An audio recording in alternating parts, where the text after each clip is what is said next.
先有神殿，才有城市。说出这句话的德国考古学家克劳斯·施密特在土耳其亲手挖出一座比金字塔早7000年的神殿，把人类文明史的教科书整个掀翻。结果这个号称100年来最重要的考古现场挖了 5% 就停手，剩下的 95% 到今天没有人往下挖。更诡异的还在后面，这座遗址不是被风沙自然掩埋的，而是在大约1万年前被某一群人刻意的有计划地一层一层填土埋回去的。也就是说，这个地方被封印了2次，一次在史前，动手的人不知道是谁；一次在现代，官方直接宣布先不挖了。一个改写人类历史的地方，怎么会落得这种待遇？考古队为何不敢挖？他们到底在怕什么？我们今天就来把这件事讲清楚。这个故事有3层，一座被看走眼的山，一群被小看的猎人，还有一个被全世界误会的决定。故事要从土耳其东南部说起，上勒乌尔法，一座离叙利亚边境不远的古城，传说中先知亚伯拉罕的出生地，当地人叫它先知之城。从市区往东北方向开15公里，有一座不起眼的小山丘。这座山丘的土耳其名字翻译过来相当接地气，叫大肚丘，因为整座丘圆滚滚的，远看就像一个人吃饱饭躺平的肚子。它还有一个现在全世界都认得的名字，戈贝克利什镇。在变成考古圣地之前，大肚丘就是一片再普通不过的农地，当地农民世世代代在坡上犁田，犁头3不5时撞到大石板，农民嫌它挡路，就把石头撬起来搬去叠田埂，或者干脆搬回家当建材。谁也没想到自家麦田底下躺着的是改写人类历史的东西，而且这颗肚子学术界其实早就看过一眼。1963年，伊斯坦堡大学和芝加哥大学组了一支联合调查队，把土耳其东南部的史前土丘扫过一遍。队上一位叫彼得·班尼迪克的美国学者把大肚丘记录了下来。山坡上满地都是碎石碎片，多到不正常，另外还有一些破碎的石灰岩板。然后他们下了一个结论，这里大概是中世纪的墓园，那些石板应该是墓碑。记录完，收工，走人。一支专业调查队站在人类最重要的遗址上面，转身离开。这大概是考古学史上最贵的一次走宝。就这样，戈贝克利被当成一片乱葬岗，又多睡了30年。转机出现在1994年，当时40岁出头的德国考古学家克劳斯·施密特正在这个区域做史前遗址调查。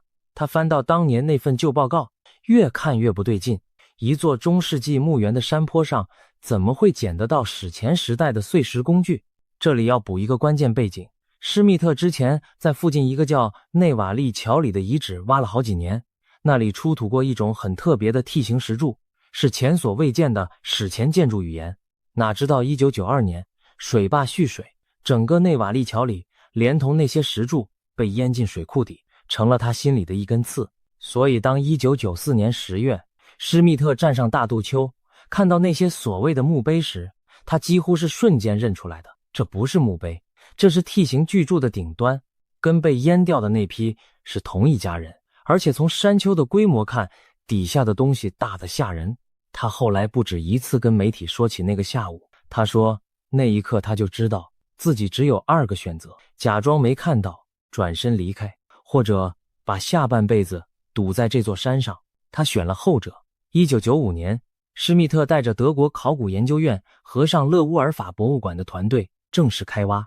此后20年，他每年开挖季就住进乌尔法的老宅院，带着几十位当地库德族工人一铲一铲把史前世界从土里请出来。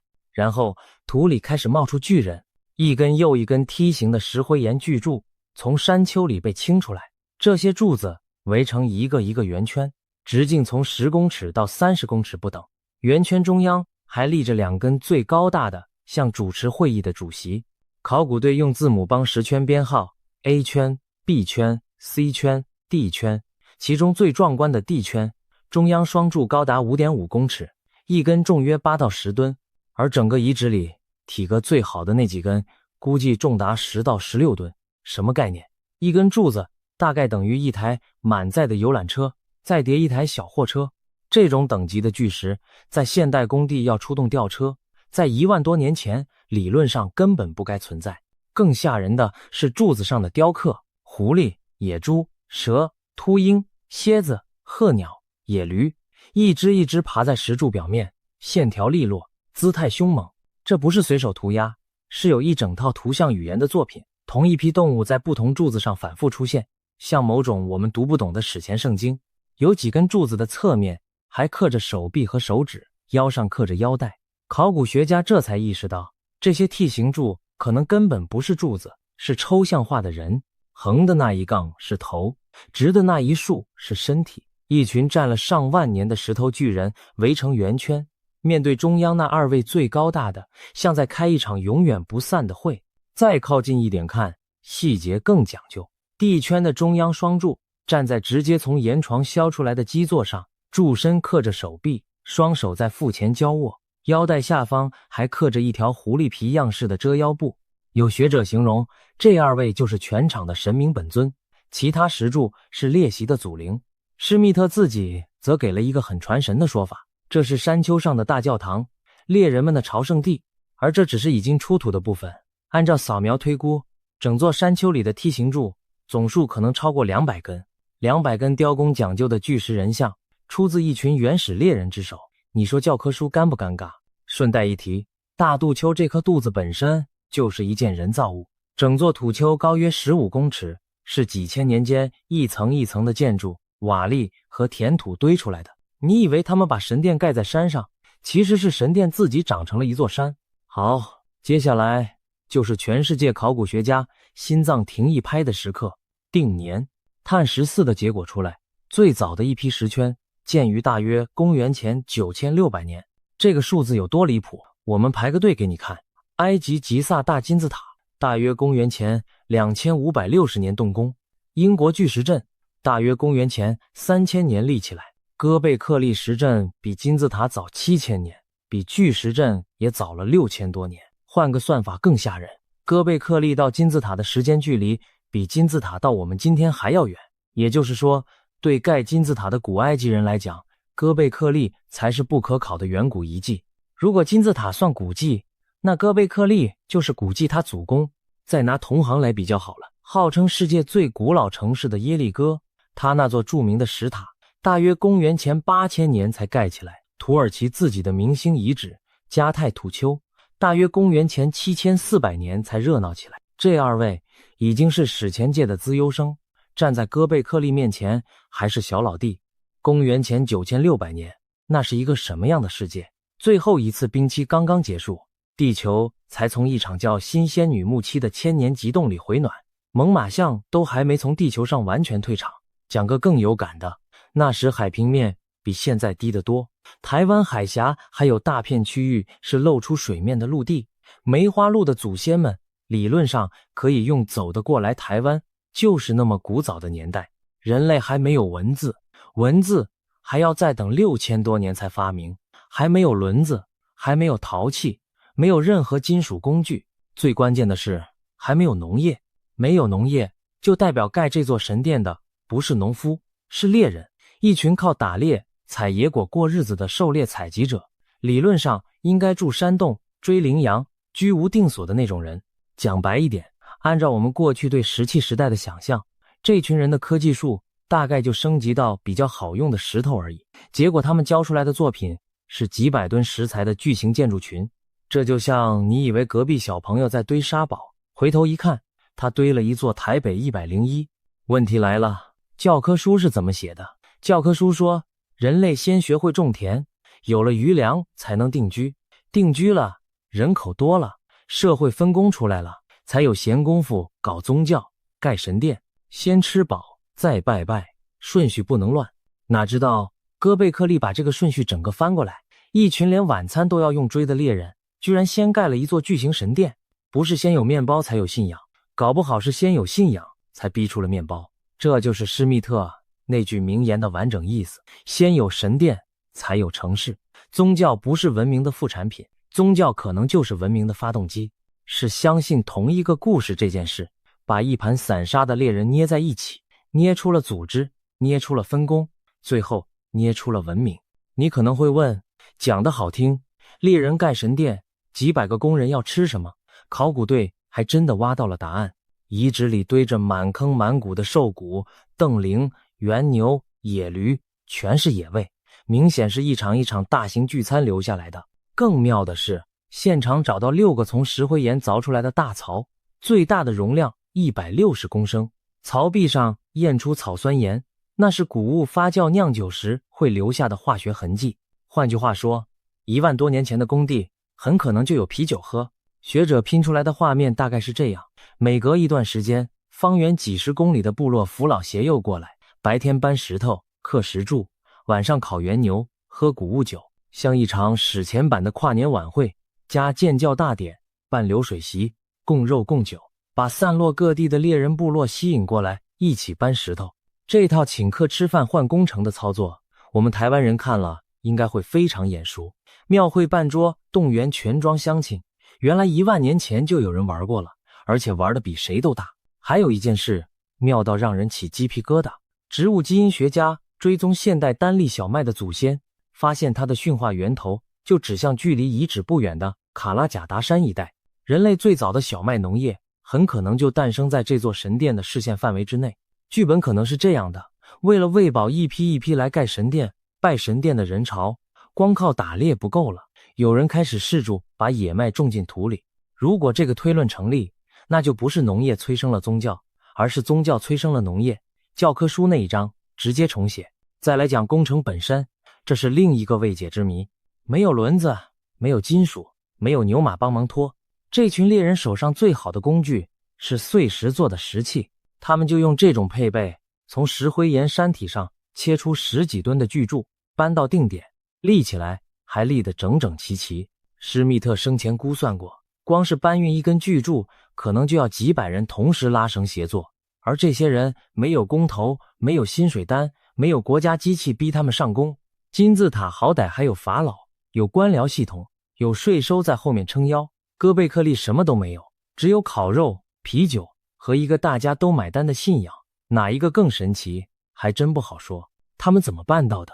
主流的重建大概是先用碎石在石灰岩上凿出沟槽，把柱子从岩床上撬下来，垫上木头滚杠，几百人拉绳拖行几百公尺，最后利用土坡和杠杆一点一点把巨柱搬直，插进岩床上预先凿好的凹槽。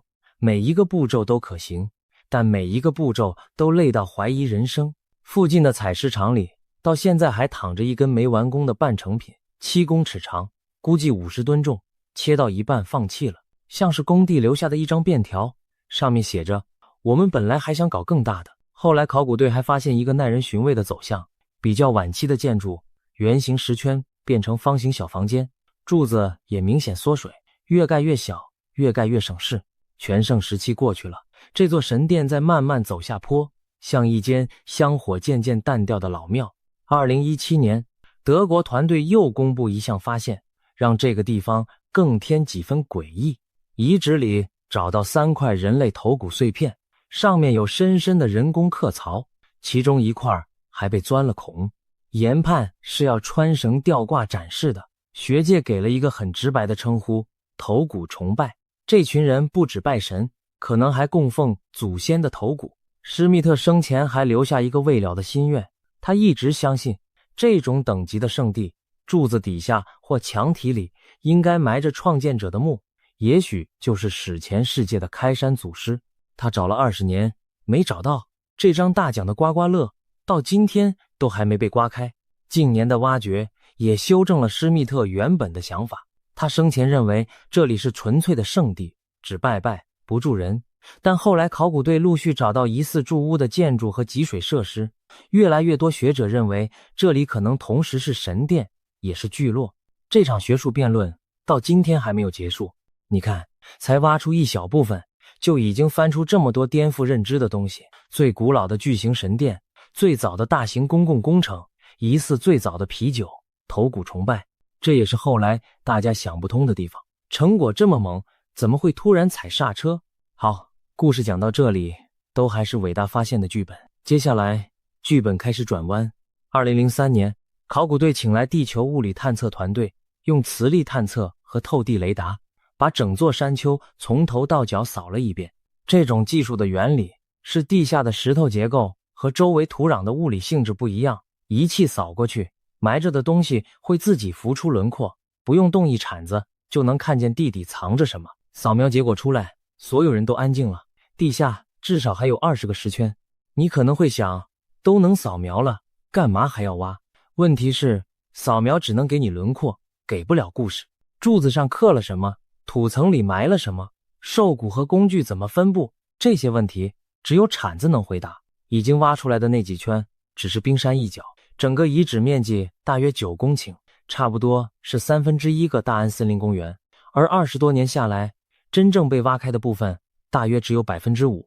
然后就是那个让全世界网友抓狂的决定，挖了5%就停手，剩下的95%短期之内不动了。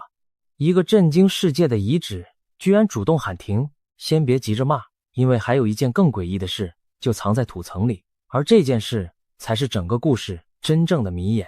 考古队在清理石圈的时候发现，填在圈里的土不太对劲，那不是风吹来的沙，也不是洪水带来的淤泥，而是石灰岩碎块、泥土、碎兽骨、碎石片均匀混在一起的人工填料。翻译成白话，大约在公元前8000年，有人把这些石圈一圈一圈刻意填埋起来，有些巨柱的顶端还先被敲断，像是先让神像退役，再郑重下葬。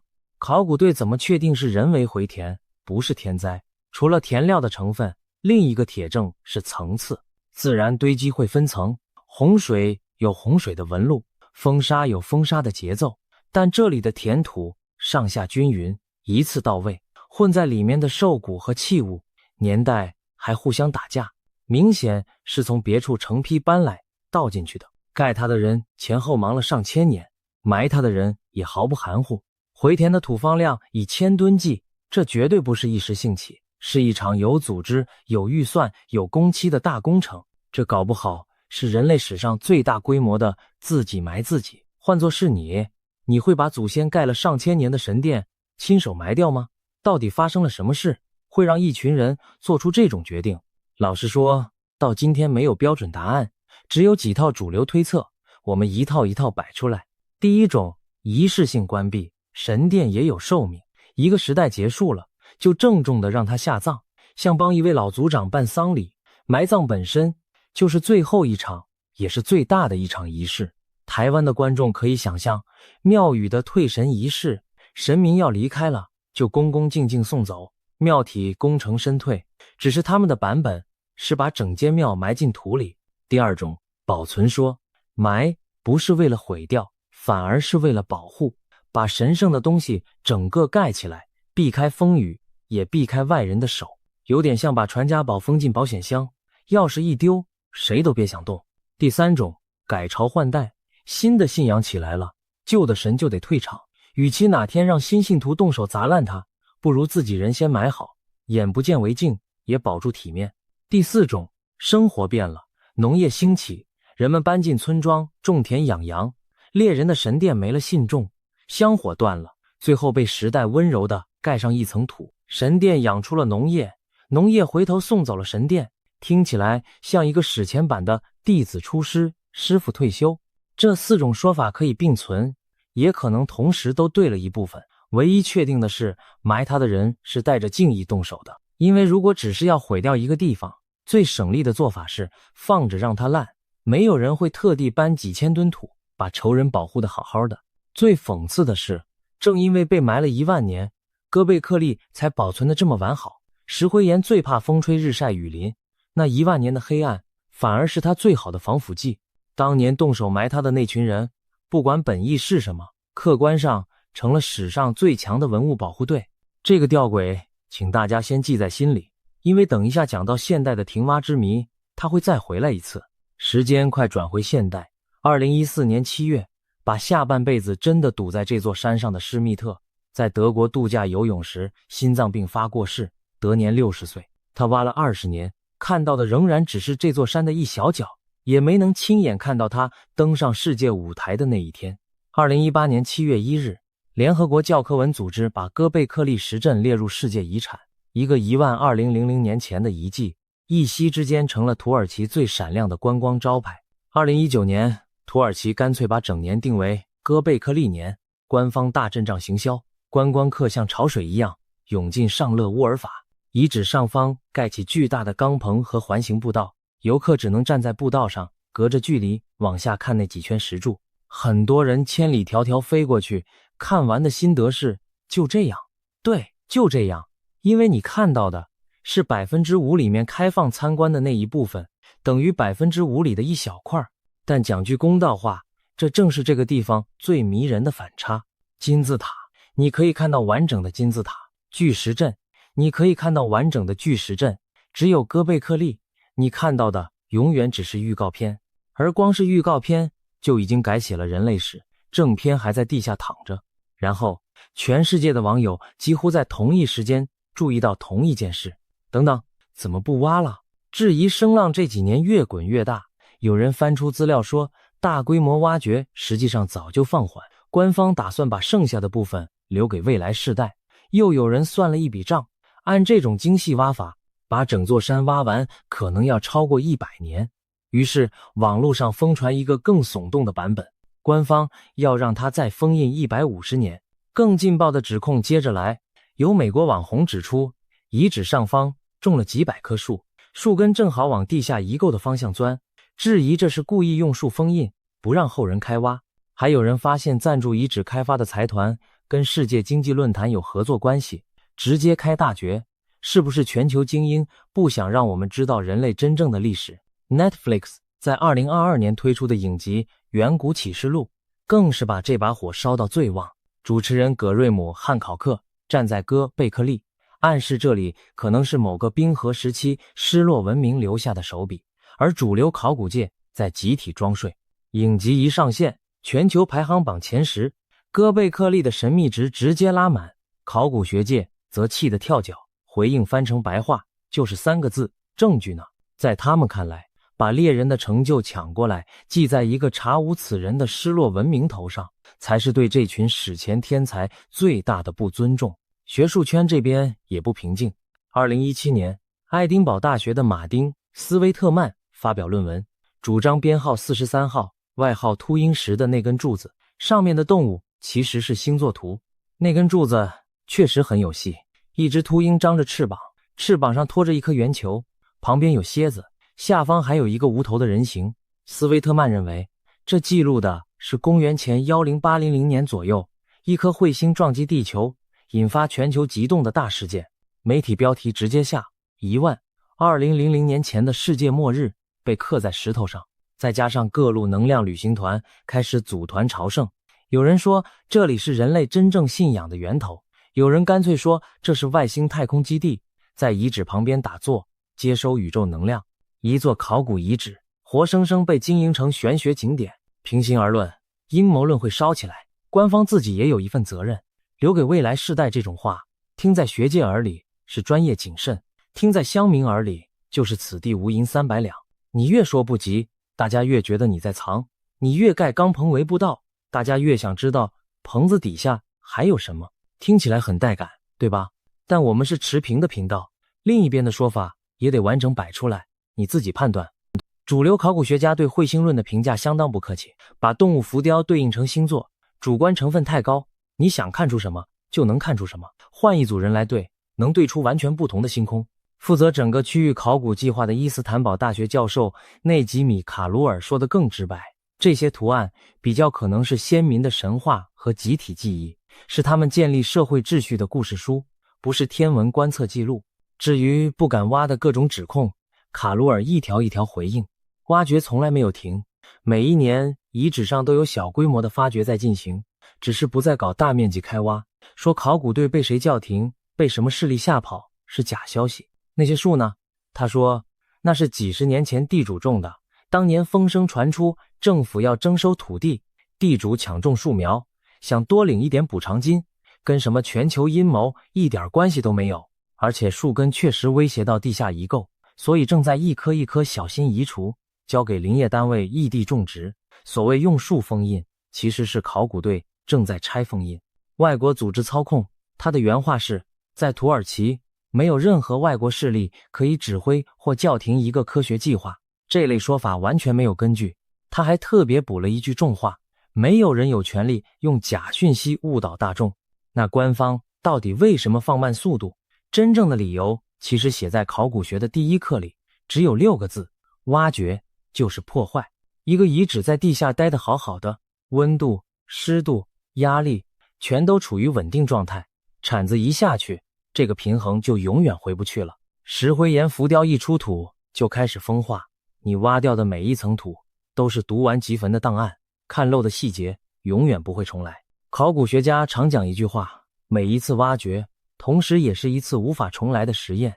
对岸的兵马俑就是最有名的教训。1974年出土的时候，陶俑身上原本有鲜艳的彩绘，一接触空气，短短几分钟就翘起剥落，很多颜色就这样当着考古队的面消失了。所以秦始皇陵的地宫到今天都没开挖，全世界的同行都学乖了，技术没到位宁可不挖。意大利的庞贝古城是另一面镜子，庞贝挖出了2/3，结果已出土的部分维护不完，墙壁3不5时塌一块，官方后来干脆宣布，剩下的1/3原则上不挖了，先把挖出来的顾好，挖出来却顾不住，比不挖更难看。而等未来也不是一句空话，过去30年，考古学的武器库进化得飞快，透地雷达、残留物化学分析、古 DNA 定序，今天从一撮土里读得出来的资讯，是施密特开挖那年的几10倍。晚一点挖，能读到的就多一截；早挖一天，可能就永远少知道一件事。所以哥贝克利官方的算盘是这样打的：已经出土的5%，够学界研究几10年。光是浮雕符号怎么解读，石圈和石圈是什么关系，学界就吵了20年还没吵完，素材根本消化不完。剩下的95%封存在地下，等未来更好的技术、更温柔的手，世界遗产的规范也摆在那里，保存优先，展示其次，挖掘最后。还记得刚刚请大家记住的那个吊诡吗？公元前8000年那次回填，让神殿完好睡了1万年。今天的考古队等于是看懂了史前人那一招，最好的保护有时候就是让它继续埋着。所谓不敢挖，翻译过来其实是不敢赌。讲到这里，台湾的观众应该会心一笑，因为这套逻辑我们不但看得懂，还执行得很漂亮。1980年，台东火车站的新站工程移动土挖出了沉睡几千年的卑南遗址，台大的宋文勋、连兆美2位教授紧急带队抢救，前后9年13个梯次，出土石板棺近1600具，陶器、玉器等文物2万多件，是环太平洋地区规模最大的石板棺墓葬群，件件都是台湾史前史的硬底气。然后台湾做了一个当年非常超前的决定，不继续大挖，原址保留，把遗址盖成公园。2002年，卑南遗址公园开放，成为台湾第一座考古遗址公园。那根有名的月形石柱还站在原地，大片遗构稳稳地留在地下，留给技术更好的后人。这跟哥贝克利现在的做法根本是同一套哲学，而我们几10年前就想通了，这一点台湾真的可以抬头挺胸。今天你去台东卑南遗址公园旁边，就是整修一新的史前文化博物馆，从抢救、保存到展示，一条龙走完，这套成绩单拿到国际上完全端得出手。那哥贝克利的故事就这样结束了吗？并没有，它只是换了一个舞台。土耳其在2021年启动了大型考古计划石丘计划，把上勒乌尔法周边大约12处同时期的遗址整包纳入研究，全球36个学术机构参与。这片山区正在变成全世界史前考古最热的火线，其中最红的就是哥贝克利的姊妹遗址卡拉汉石阵。卡拉汉石阵早在1997年就被登陆，2019年起由卡罗尔主持正式开挖，光是地表调查就数出超过250根梯形柱还埋在土里，数量直逼哥贝克利。而且这里出手就是王炸，考古队挖出一个直接从岩床凿出来的地下石室，里面立着11根石柱，岩壁上还突出一颗人头雕像，从黑暗里直勾勾地盯着入口。2025年，这里又传出新消息，考古队挖出整个石丘计划里第一根刻住人脸的梯形柱，原本只有抽象符号的石头巨人第一次有了五官。2023年，这里又出土一尊高约2.3公尺、近乎完整的人像，肋骨根根分明，双手摆在身前。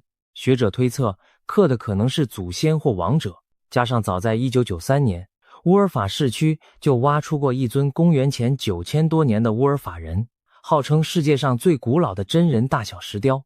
整个地区的史前家底厚到不像话。换句话说，哥贝克利根本不是孤立。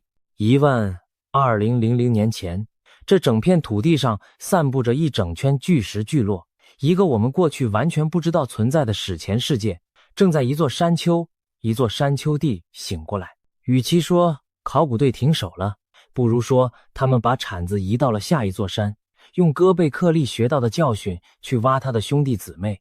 至于大家最想问的那 95% 里面到底有什么，按扫描结果是更多石圈，更多巨柱，很可能还有比公元前9600年更早的东西。因为按常理，没有人第一次出手就是满级，哥贝克利这种成熟度，前面应该还有练习做。他们在哪儿？搞不好就在脚下更深的土层，或者临近某座还没被认出来的小山丘里。好，回到最初的问题，考古队为何不敢挖？把整个故事看完，答案其实不神秘，但比任何阴谋论都更有重量。他们怕的不是诅咒，不是外星人，也不是什么被封锁的真相，他们怕的是4个字：机会只有一次。这座山等了12000年，经不起我们这一代人手滑。拆开来讲，其实是3个怕：怕挖坏，一铲子下去，12000年的资讯层就没了重来的机会；怕养不起，挖出来的每一根柱子都是往后几百年要编列预算去保护的责任，庞贝的前车之鉴就在那里；怕看漏，今天的技术看不见的东西，明天的技术看得见，急着挖，等于用最钝的刀切最贵的和牛。说到底，肯把最想要的东西留给后人，是需要一点修养的。史前的猎人做到了，今天的考古队也在学。挖是能力，忍住不挖是另一种更高级的能力。而且你有没有发现，这件事有一种跨越万年的对称？公元前8000年，一群人小心翼翼地把神殿埋进土里，我们不知道他们在想什么。今天，另一群人小心翼翼地决定不把它全部挖出来。隔着1万年，2群人做了同一个动作，把最珍贵的东西留在黑暗里。如果要帮这个故事选一个定格画面，我会选傍晚的大渡丘，夕阳把钢棚的影子拉得老长，步道上最后一批游客正在离开，已经出土的石头巨人站在余光里，肩膀上蹲着12000年前刻上去的狐狸和秃鹰，沉默不语。而在他们脚下的黑暗中，还有10几个石圈，上百根巨柱，维持着公元前8000年被埋下去的姿势，安安静静地站着。他们已经等了12000年，再等100年，对他们来说不过是翻了个身，打了个盹。画面就停在这里。